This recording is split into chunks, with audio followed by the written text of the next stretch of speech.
Another year, another Sonic game launching to overwhelmingly positive reviews on Steam. It just feels right that this continues to be a regular trend. You've seen both fans and critics praise how great Sonic Racing CrossWorlds is. I have been having an absolute blast with this game, but there are some elements that deserve some tough love, so here's my official review for CrossWorlds and if I recommend it for you. All of the things that I loved from the recent open beta are all bigger and better for the official release. This game has my favorite player expression I've ever seen in a kart racer. The 5 kart types all feel distinct, each favoring different styles of play, boosted further by the gadget system, which is constantly offering you up new tools to tweak your races, and it's been addicting to grind Grand Prix and online matches to keep unlocking gadgets to add to my arsenal and refining my loadouts for each situation. It's refreshing to have an online multiplayer game in 2025 put so much faith and trust in the player to curate their own fun and being able to reap the rewards of winning your way.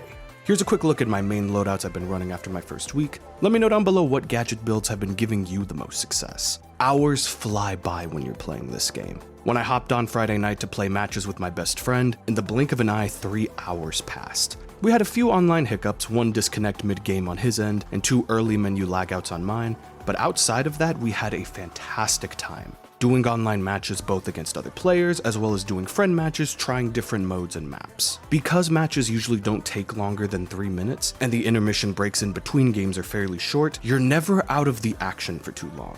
Which feels great when you get first or near the top of a match and see all your work paying off, but it also doesn't feel super demoralizing when you don't perform as well as you wanted to, or get carted right at the finish line, because you're quickly into the next match, get to regain and make a few adjustments, and then you're right back into the racing. I'll also recommend that before you jump into online, start with a few Grand Prix to get some map knowledge, as well as tweaking and refining your settings. Turning on the dynamic camera and maxing out my sensitivity made significant improvements to my in-game performances. But once you've made your tuning changes, you get into the rhythm of gameplay. The levels and track designs are awesome, taking you to so many places throughout Sonic's many adventures, a majority of which you have been to before. But sometimes you see places he's never been to, and those stand out so well, like Golden Temple and Steampunk City, that I hope they get to be turned into proper levels for future mainline platformer games. And this game's titular CrossWorlds mechanic is a refreshing change of pace. The CrossWorlds themselves are all great racetracks, but also having the option to get a lap of any other track in the game helps add a fun edge to the randomness. It makes sure that even as you're replaying the same tracks for laps 1 and 3, because lap 2 is always different, it ensures that the game always presents a unique challenge every time and keeps you on your toes in a way that consistently engaged me.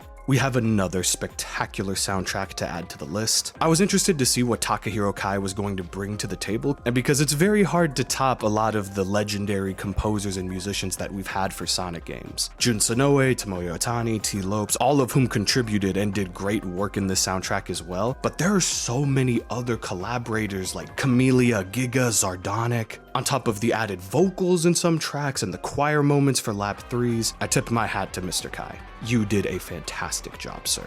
Then you get into all of the single player content that this game offers, and when you first see it on the menu and you see that all of the single player content is broken up into Grand Prix, Race Park, and Time Trials, it seems very simple at first, but the more you play, the more you realize that CrossWorlds has so much to offer in terms of single player offerings. Let's start with the Time Trials, because these Time Trials are no joke. I was shocked at how difficult some of the times were in order to get A ranks, let alone S ranks. Because the Time Trials serve 2 purposes. One, it helps give you a great idea of the track layout so then you can put it into practice when you jump into online. But 2, it's how you unlock music in this game.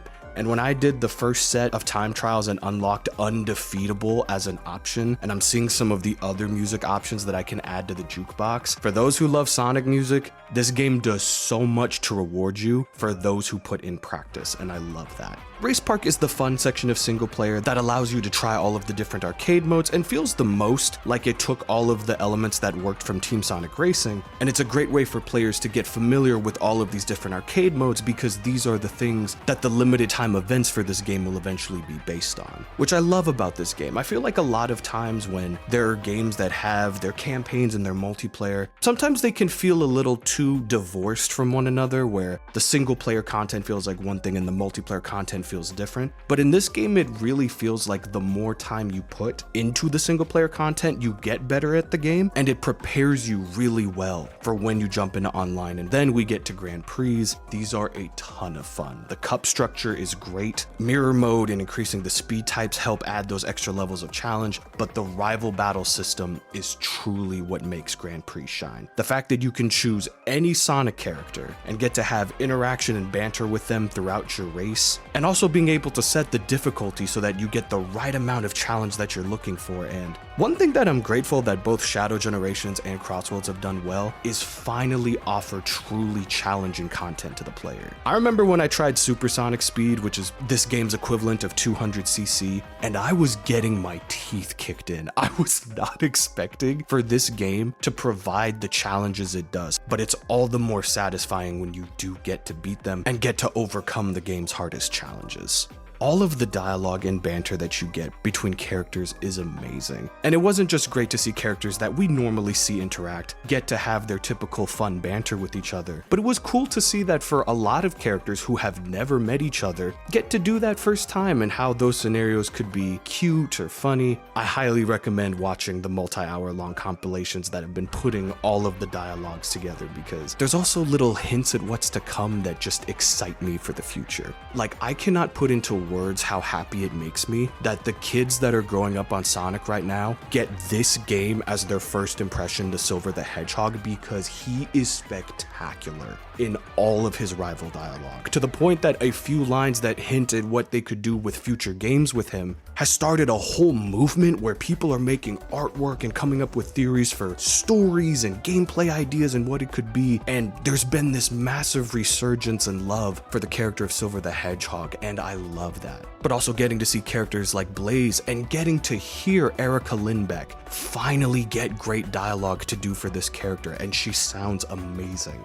This game even turned my opinion around on the Zeddy. I cannot believe how much I loved some of the dialogue from Zavok specifically. The comments that he has with Sage saying that he's gonna take her from the doctor to get back at him for everything that he's done made him feel more threatening with a few lines of dialogue than anything else that's been presented in any other game with him. And please, if you haven't, listen to every bit of dialogue that Omega and Big get. I cannot believe that they got away with some of the lines that they did for those two. They are hilarious. You can tell how much Ian Flynn loves those two characters specifically, and they shine in this cast. And it also feels great to have the Babylon Rogues back. Jet and Wave talking trash to everybody in the roster, and Storm just being the most lovable doofus. In terms of Flynn's writing for this game as a whole, I think he absolutely crushed the rival dialogue in this game. He's doing a fantastic job. Another nice surprise of CrossWorlds has been the crossover announcements, getting to see that through the season pass of this game,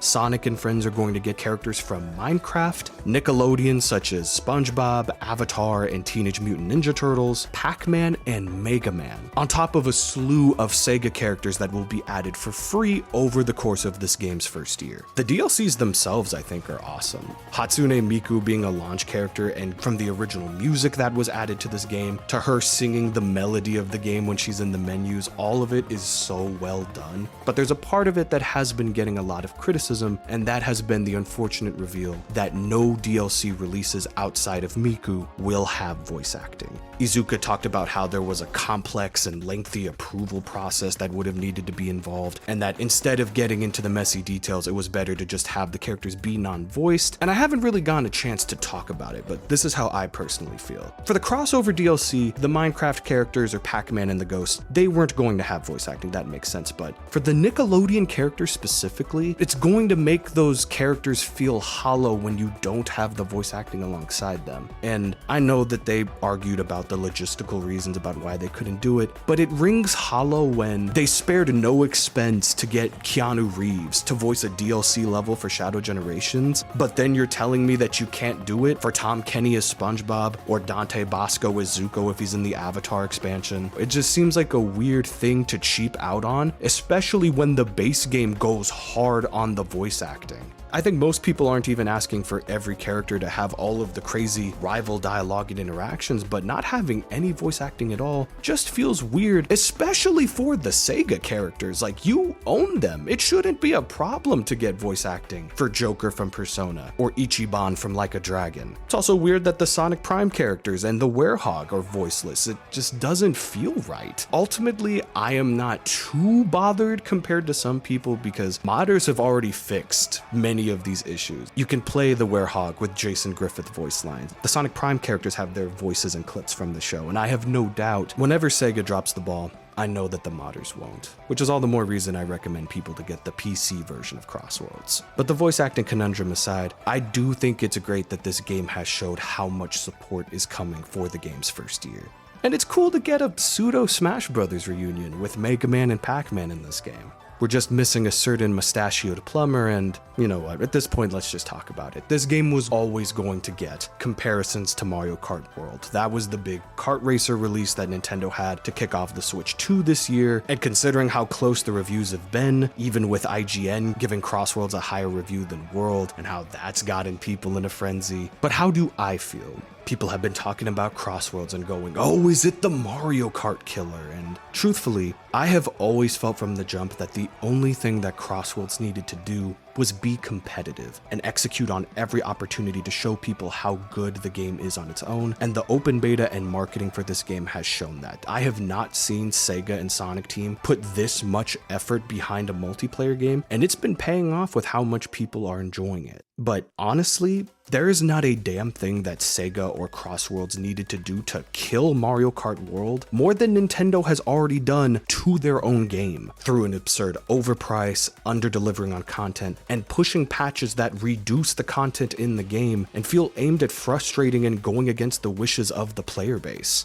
And it feels like Mario Kart World has just been surrounded by controversy since the price reveal. $80 was a gross overprice, and I know that most people bought it for $50 in the context of the bundle, but even then I feel like people who bought it at that price tag still feel disappointed that they didn't get their money's worth. Now, I don't agree with the people who try to make the argument that Mario Kart World is a dead game because they did the bad patches that reduced the ability to play the 3-lap tracks. I don't think that immediately makes a game dead. I don't think a game that sold 5 million copies in a few weeks you can ever call dead, but Mario Kart World certainly isn't thriving either. A lot of people were really frustrated by that decision and feel like Nintendo is shaking their hand at them going, no, you will play the game the way that we want you to, and people just left because they felt like they were being talked down to and actively disrespected for wanting to enjoy a game the way that they wanted to.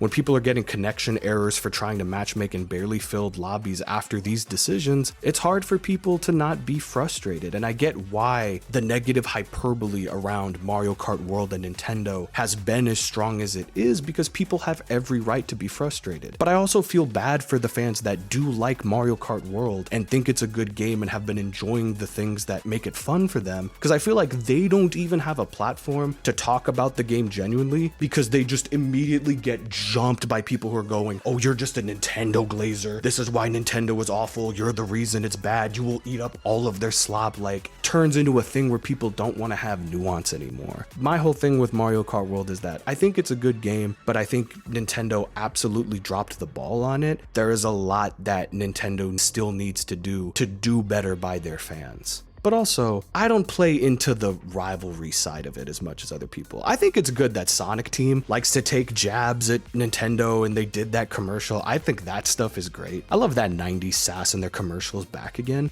But when Mario and Sonic have had an Olympic series together and are in Smash Brothers all the time, people gotta remember that this is just games. I don't even need to be on Twitter to know that people are absolutely getting in their feelings about Mario Kart versus Sonic Racing, and some people are taking it way too personally. Like, relax, y'all. It's just games. You're meant to have a good time with them. Enjoy what you enjoy, and don't let any weirdo random on the internet get you down for liking what you like. But in that same breath, I also do feel like that it is important to say that I like that Sonic's recent success is starting to really catch people off guard. I think the fact that CrossWorlds being a good game has shocked the amount of people it has, to the point where people have the bravado they do about how good it is. I love that. It means we're back. But even with all of Mario Kart World's controversies, CrossWorlds is no stranger to that either. The no voice acting for the DLC, the issues with some of the writing for Amy, this game has its fair share of problems too, and I have not talked about the price yet for this game and how that plays into my recommendation. So I think this game is only worth it at launch for people who are both Sonic fans and kart racing fans. I have been having a phenomenal time with it. I have absolutely been getting my personal money's worth. But if you are not in either or both of those camps, I still recommend that you play this game, but definitely wait for a sale. If there is one thing that Sega does and Nintendo don't, is they actually put their games on sale. And I've already even seen some PC sales where you can get the game now for less than $60 on other websites. If you're looking for a holiday multiplayer game and you've seen what's going on with CrossWorlds and you're like, I want to jump into that, I think I'm going to have a really good time with it, then wait for the Black Friday and Thanksgiving or Christmas holiday windows at the end of this year and get CrossWorlds at a price that you think is fair for it. For the longest time, Mario Kart Double Dash has stood atop every other kart racer as my all-time favorite. I know that there were future Mario Kart games or other racing games that had more maps or different gameplay tweaks and innovations on offer, but it was always something about the mechanics of Double Dash that kept me coming back to it, always replaying it, always enjoying it, even as other games would innovate and change other things. And I knew that if a kart racer was ever going to surpass Double Dash for me, it was going to be a game that needed to be very special.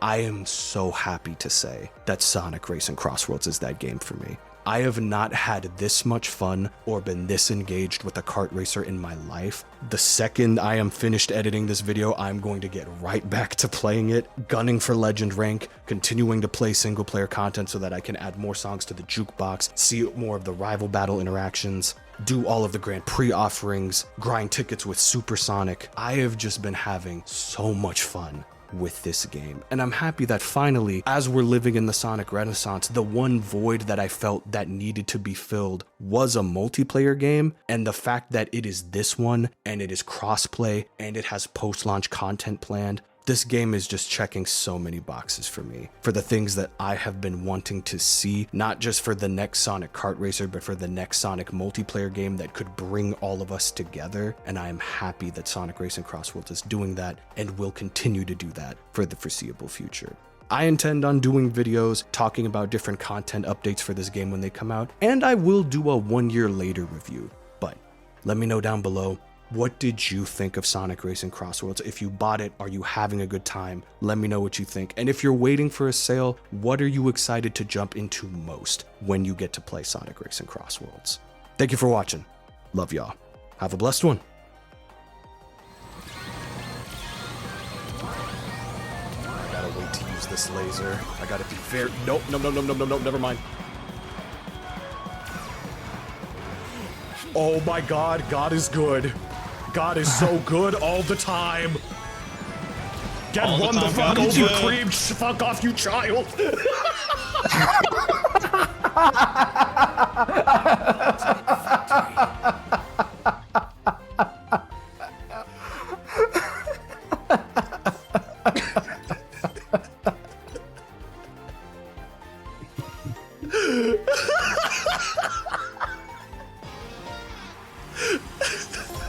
As expected. I don't know what came over me in that moment. That was all the toxicity of the last 2 months of Rivals coming out in one statement.